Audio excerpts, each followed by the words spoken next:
transform a handful of kyanite, moonstone, and crystals into a breathtaking necklace using the cubic right-angle weave technique. Let's make cubic kyanite. Hey there, I'm Dina. In today's tutorial, we'll be creating cubic kyanite, a stunning necklace featuring kyanite gemstone chips, moonstone rounds, sparkling crystals, and Miyuki seed beads. We'll use the cubic right-angle weave to build a focal design, add unique bead links, and finish it off with elegant chain. So let's get started!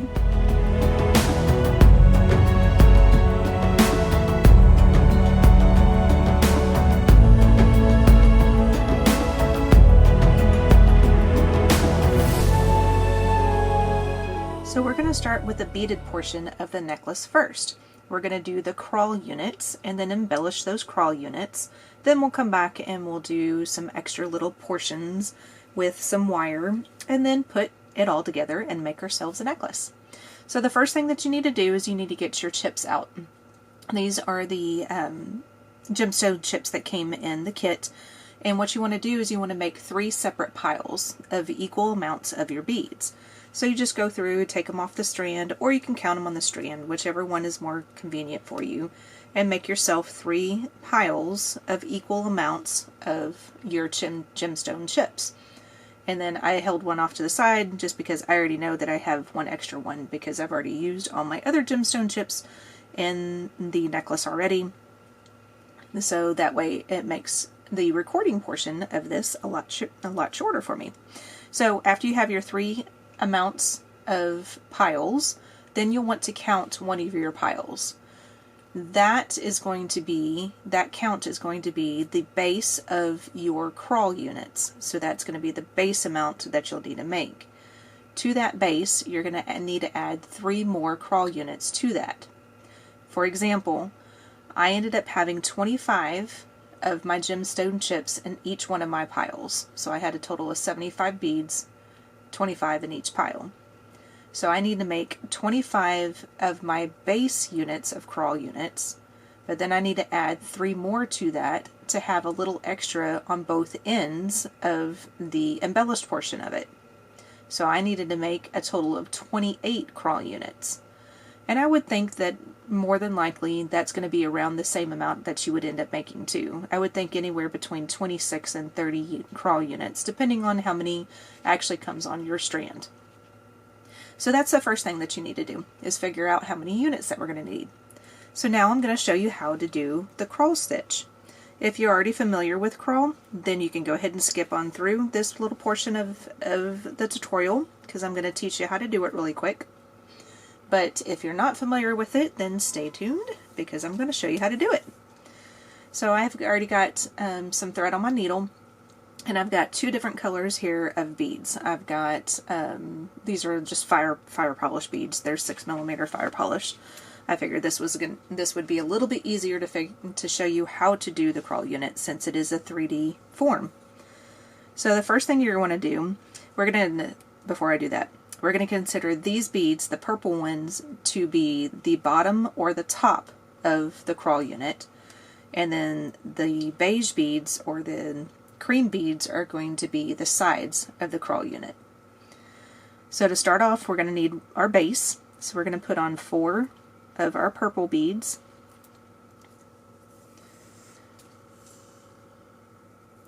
And then we'll pull that down to the end of the thread. When you're actually doing the beaded portion, leave at least a couple of inches down here at the end, so that way we can come back and actually finish off our CRAW unit, and like I'll show you how to do in the next couple of sections.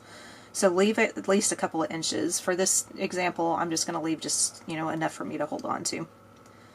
So once you have those 4 beads on there, go ahead and go back through the 4 beads one more time to make yourself a good little loop.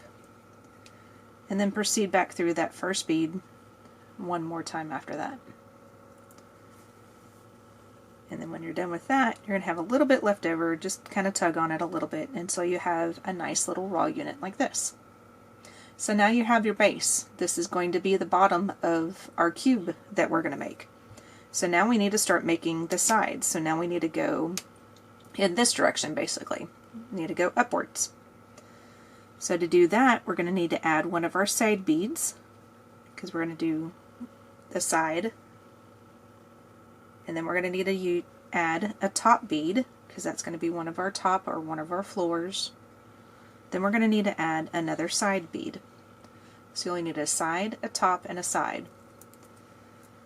Now we're coming out of this bead right here, so we're going to go in the same direction as the thread is going at the moment. Kept missing the bead. So now when you flip this upwards, that now is your side. So you can see it right there now. So now we need to move to the next bead on the floor of the CRAW unit, so that way we can add our next side. So continue through that next floor bead. When you do that, we're now going to add a side, and we're going to need a top again, because right now you're coming out of the bottom and you already have one of your sides. So we need to add the side over here on the left and the top bead up here. So that's what these two beads are.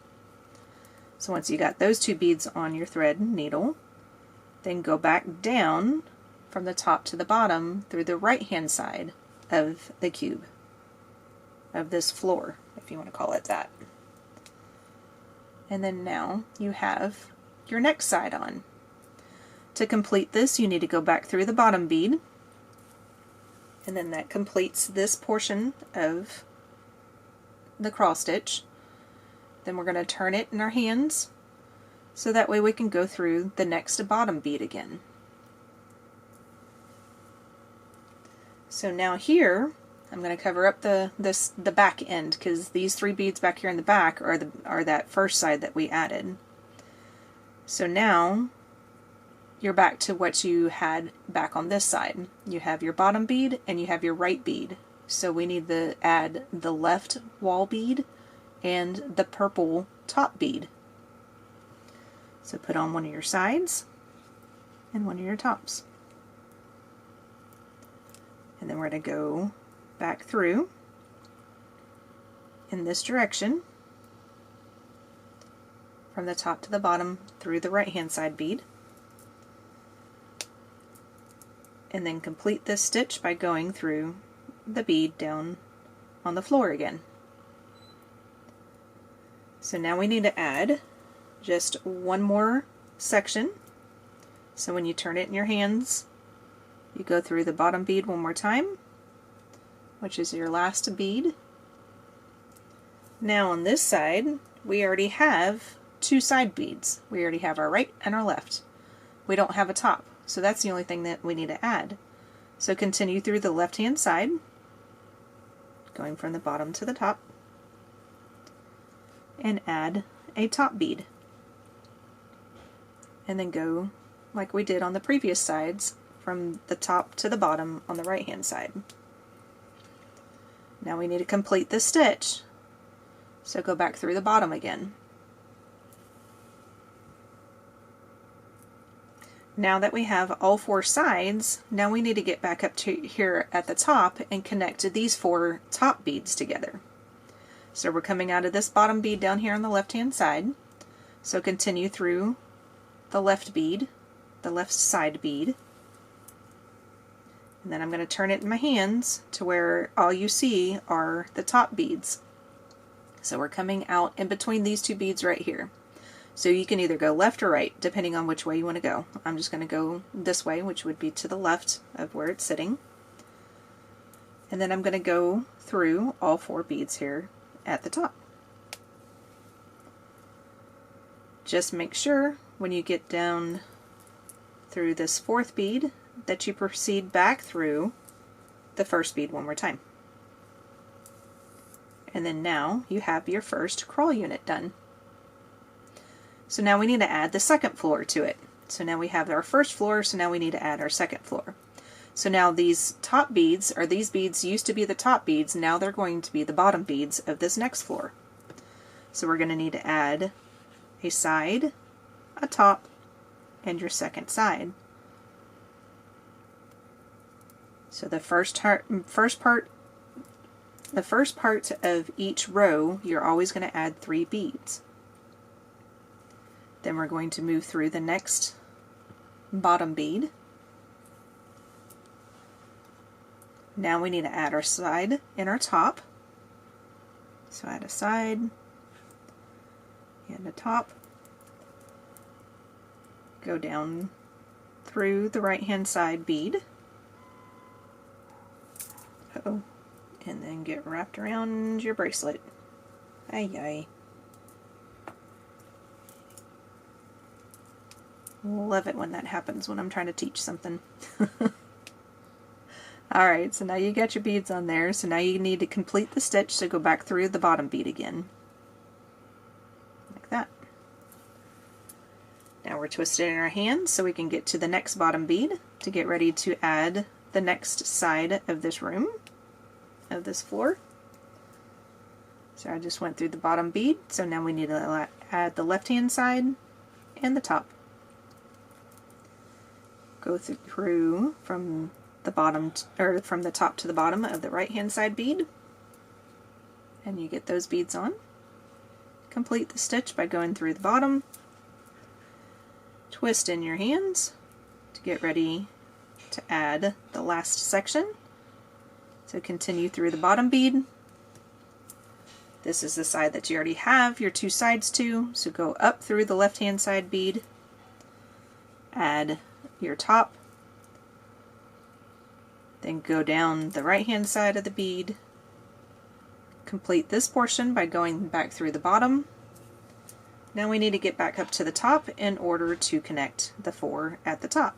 So proceed through the left hand side of this bead, or this unit.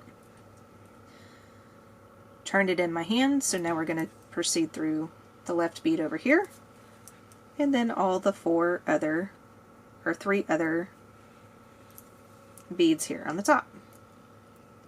Just don't forget to go back through that first bead one last time. So now you have 2 units. So you just continue on your cross stitch just like that until you get to your amount that you're going to need. I'm going to end up just doing a small little portion to show you what needs to be done. But like I said, I ended up doing a total of 28 CRAW units. Now how do you count your CRAW units? So you have, let's see, can you see that okay? Yeah, I think you can. So you have your right hand side over here, your left hand side right here, and then your top and your bottom. And notice that there is a nice little hole sitting here in the center. You can count them that way. You can count 1, 2, 3, 4, 5, 6, 7, 8, or 9. You can do it in that fashion, or you can do it to where you have your first unit here. So this is the right hand side, so here's the left hand side, so then this would be considered 1, then 2, 3, 4, 5, 6, 7, 8, and 9, and then so on and so forth. So that's how you can count your cross stitches. So go ahead and get your 28 or whatever you're needing for your amount of gemstone chips of your cross stitches done. Meet me back and I will show you how to finish off the cross stitch and how to start embellishing.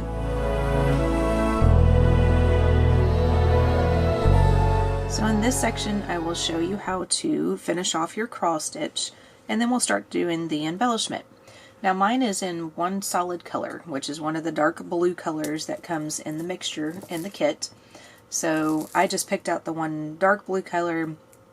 I figured this would be a lot easier for somebody to understand where to go as far as what stitches and how to move around the cross stitch and everything to do the embellishment, rather than doing a bunch of different colors and everything. So you're more than welcome to use all the different colors here that comes in the kit. And that's one reason why it's sitting there, so you can do this type of a project.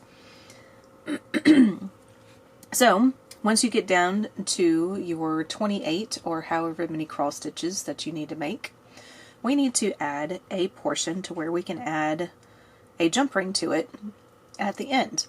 So I'm picking up one of my 8-ohs. I'm coming out of, we'll call this one the top bead because it's sitting there on top. I'm trying to get it closer and in focus. There we go. So I picked up one of the 8/8. I'm coming out of the right hand side of the top bead. I'm going to go through the left hand side of the bottom bead. Just like that. And then that will stick your 8/0 there on top. So now we need to proceed back through that same 8/0 that we just added. And then we're going to go back through the top bead of the raw stitch from the left to the right. So we're basically just doing a figure 8. Well, there we go.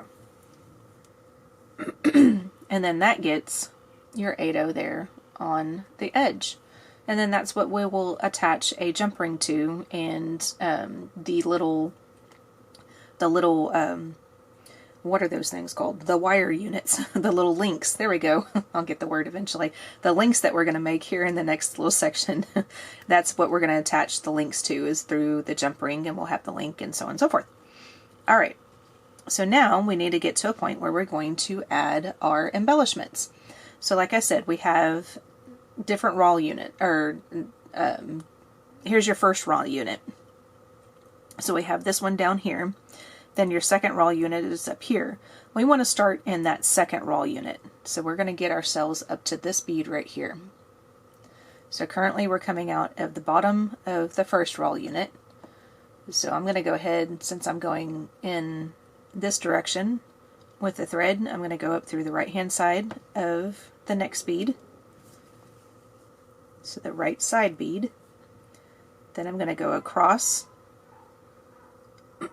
from the right to the left of the top bead of that raw unit.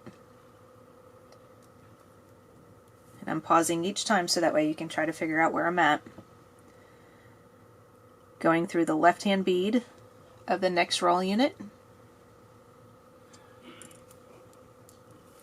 And then I'm going to proceed through from the left to the right through the top bead of that second raw unit. Then when I come out of there, that is where I will have, that's where I'll start doing my embellishments. Oh, I've got mail. Yay! Alright, so for embellishments, oh my, I got a lot of mail. Okay, thank you.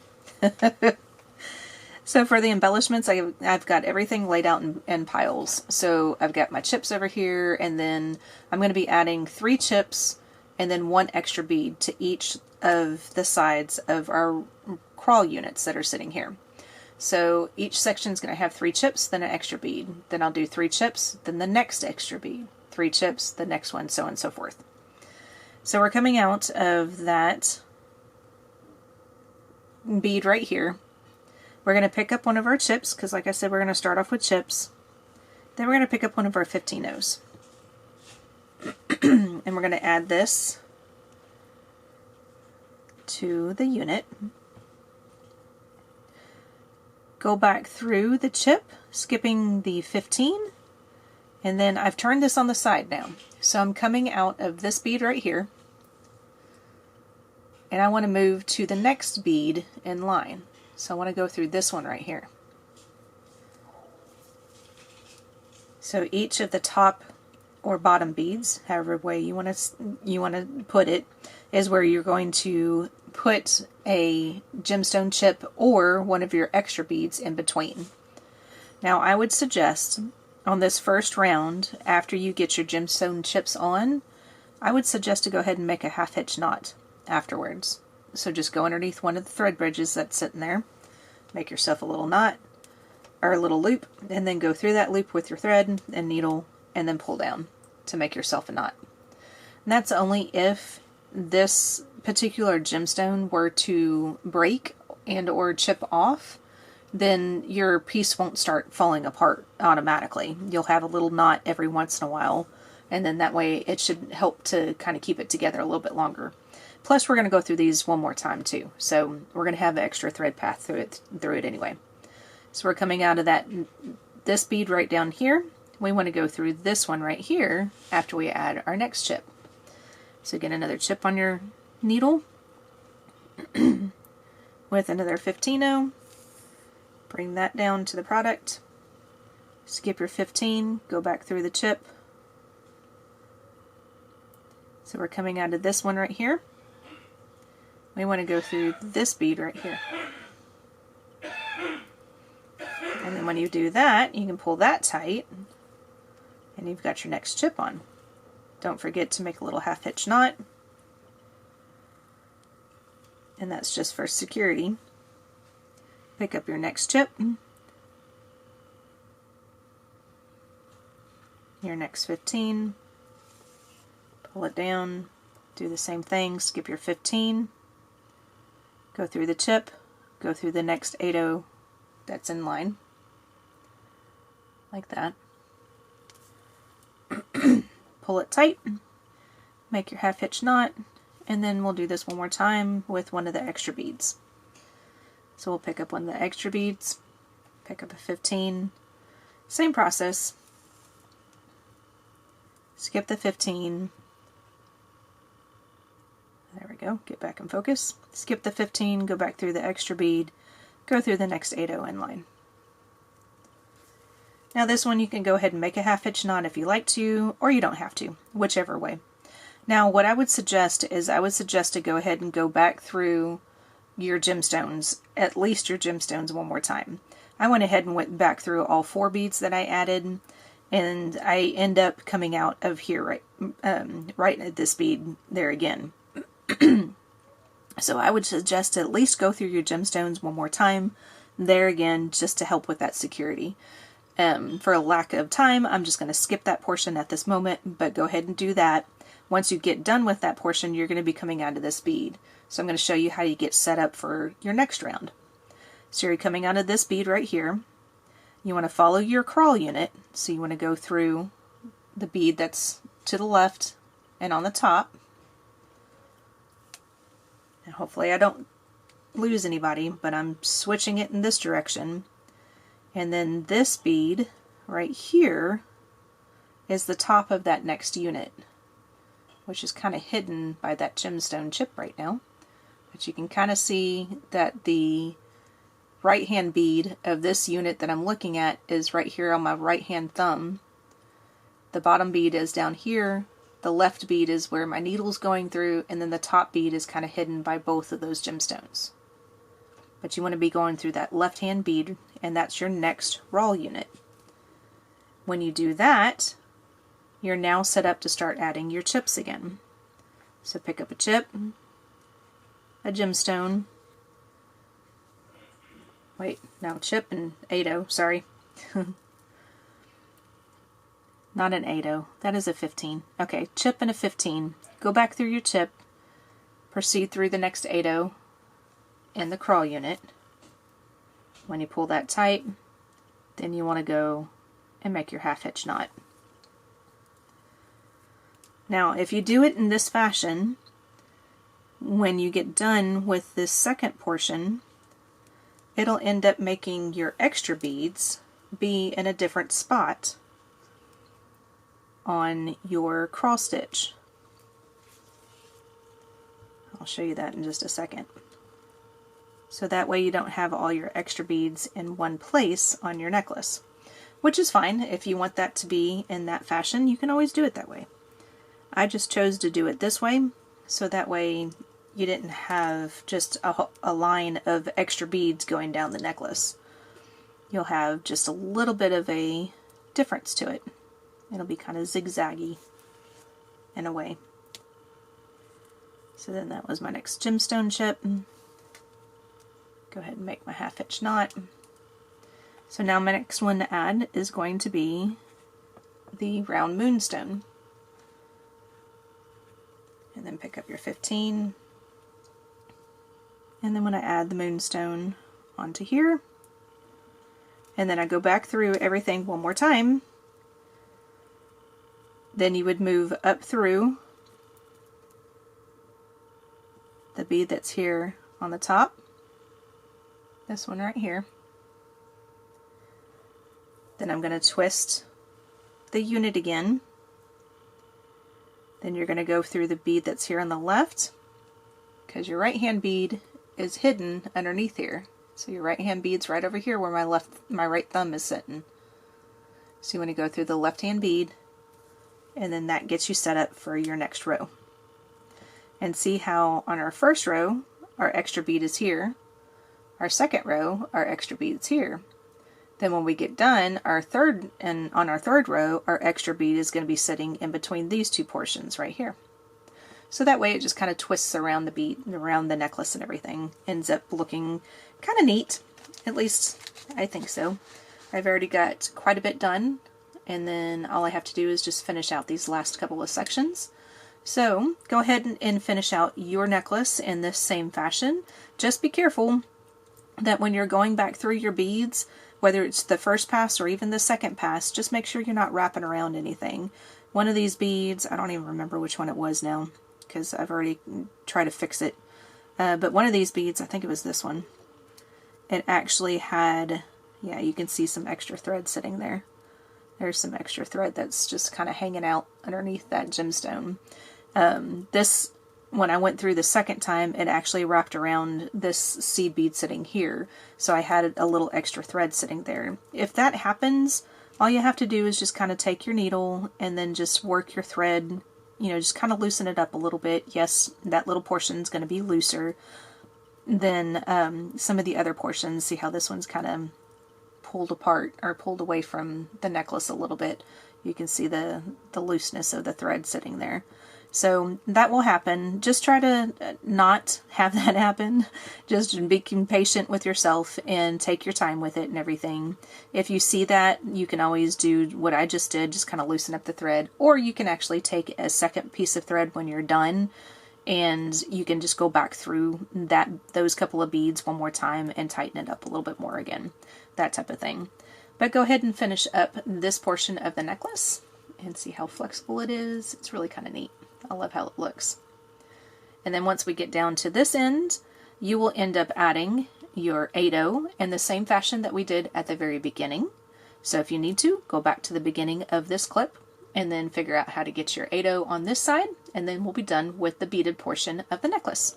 So in this next clip, I will show you how to do that little link with the wire.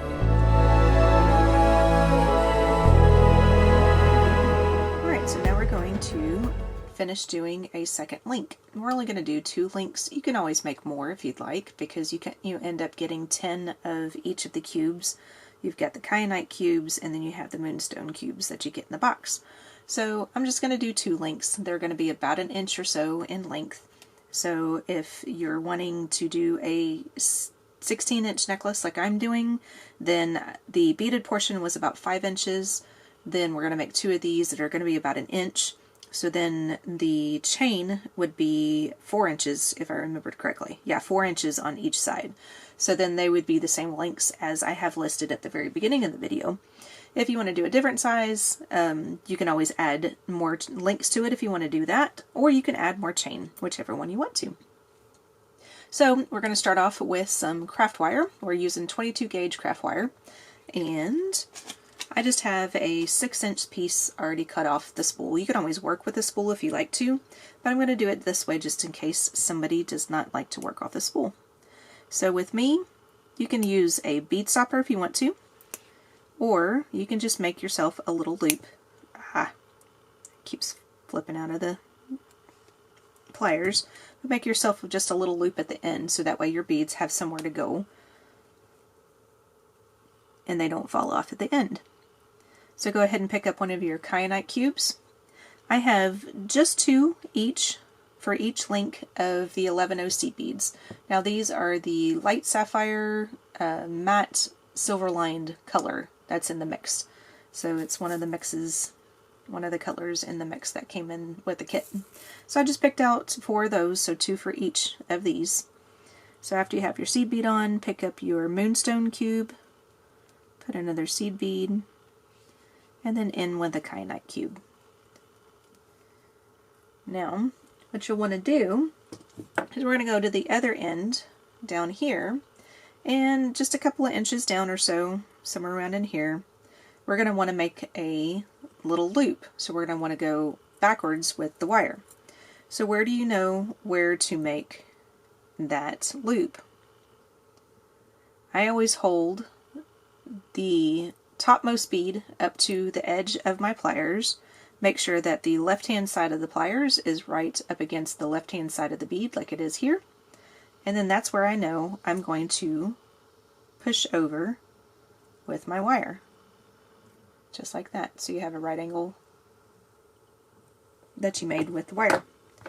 Now we're going to do the same thing with the round nose pliers. So that way when you make your other loop on the other side, then you know it's going to be just about the same. So push your bead back up until you can measure it. Make sure the left-hand side of the pliers is up against the left-hand side of the bead. And it's got just a little extra little room there. There we go.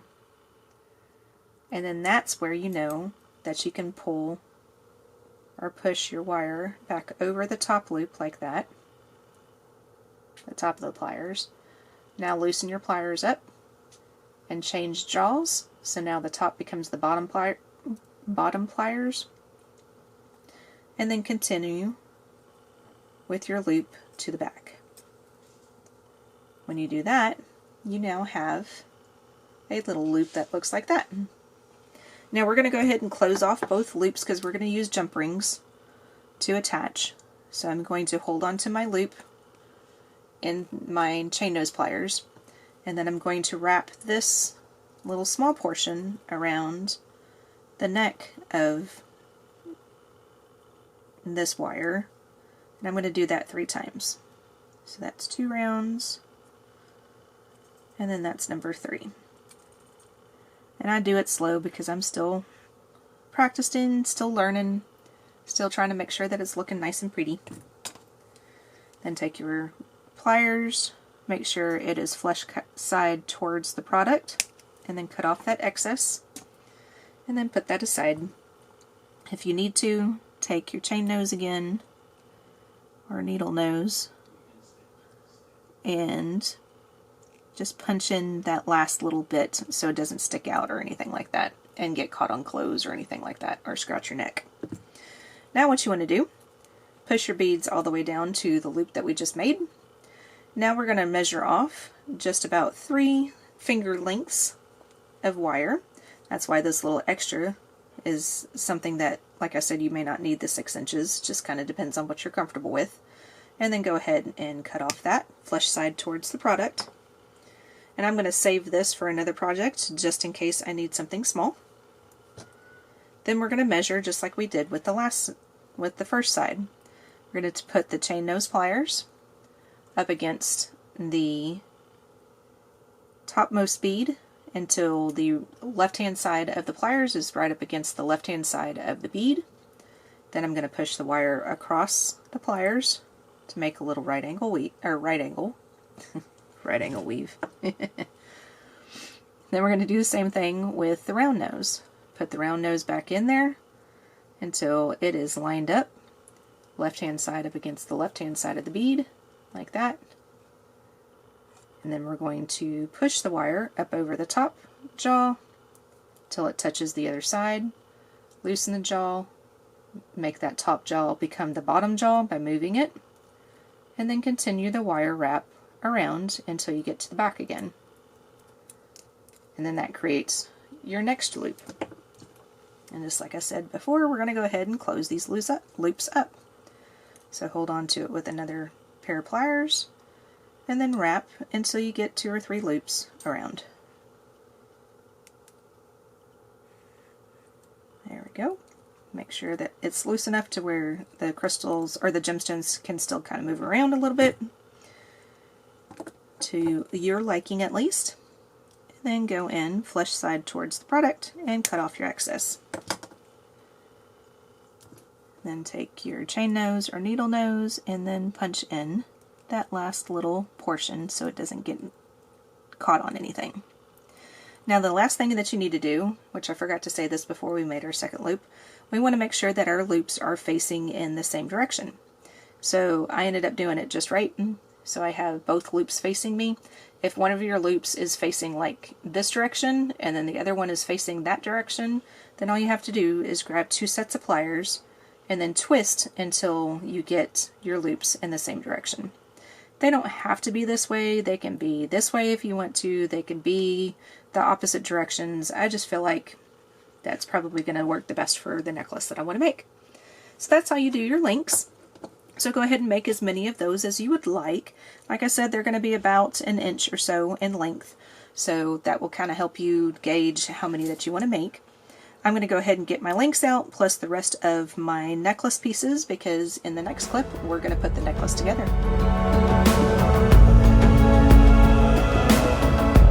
So in this section we're going to put everything together. So I have it kind of sort of laid out almost like you would your necklace. So I'm going to go ahead and start on the center portion here. Just going to pick up one of the sides and I'm going to add my jump ring to the 8/0 that's sitting over here. I feel like this is the easiest thing to start with, is to put your jump ring on your 8/0 first, and then you add to your jump ring. The next thing that's going to go to that is your link. Depending on how many links that you want to add is depending on how many jump rings you would need in between your links. So close up your jump ring, and then now you have one of your links added. And I just added the links just because they were cubes and we were doing cubic right angle weave, so I figured I wanted to add some cubes in there.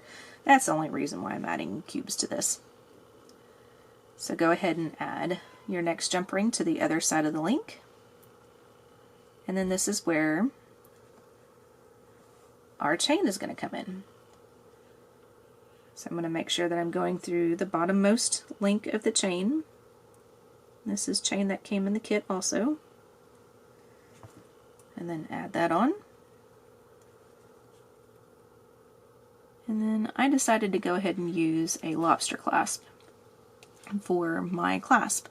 The kit came with a couple different clasps. It came with a two-strand clasp and then also a toggle. So you're more than welcome to use that toggle. Or if you want to make this 2-strand necklace, you can always use your 2 strands. But I went ahead and just stuck with a good old lobster clasp. I tend to have better luck whenever I have lobster clasps on my necklaces and stuff. So I just went ahead and used a lobster. I'll use the toggle clasp, trying to find the hole to the jump ring. I'll use the toggle clasp for some other project. So I'm just going to put this straight onto the lastmost link of the chain. And this will be the right hand side of my necklace when you're putting it on. So then that side is complete. So now we just need to do the same thing on the other side. So just get your jump ring and then put it through your 8/0. Seems to be the easier way of doing that. Well, if I can hold on to the jump ring, sometimes that doesn't work. Apparently today is a good shaky day. Oops. But what do? You just work through it. There we go. Hold it in the right direction. Usually helps. Get your chain on there. Oh dear.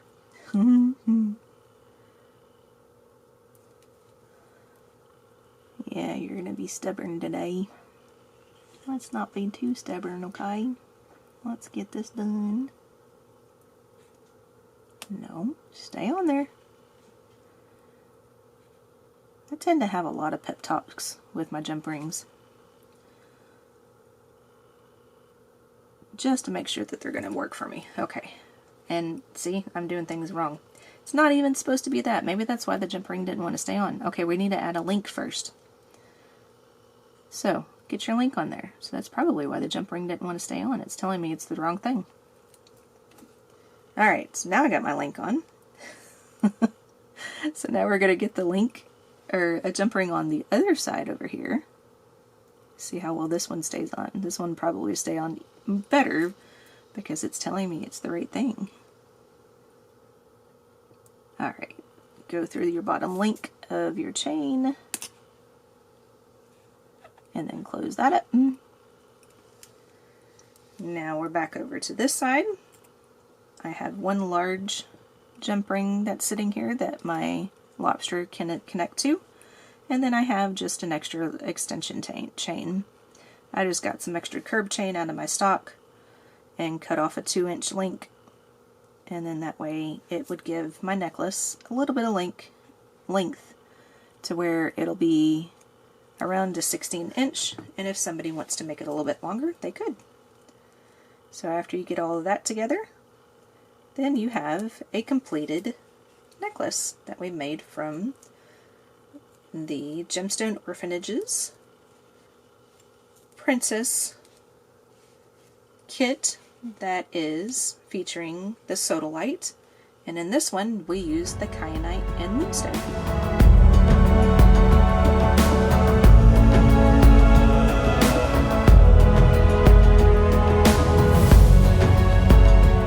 What's up next, you ask? I'll show you a beaded component you can use as a pendant or a pair of earrings. It's quick, versatile, and so pretty. So subscribe so you don't miss it. Thanks for watching, everyone. I'll see you on the next one. Bye now.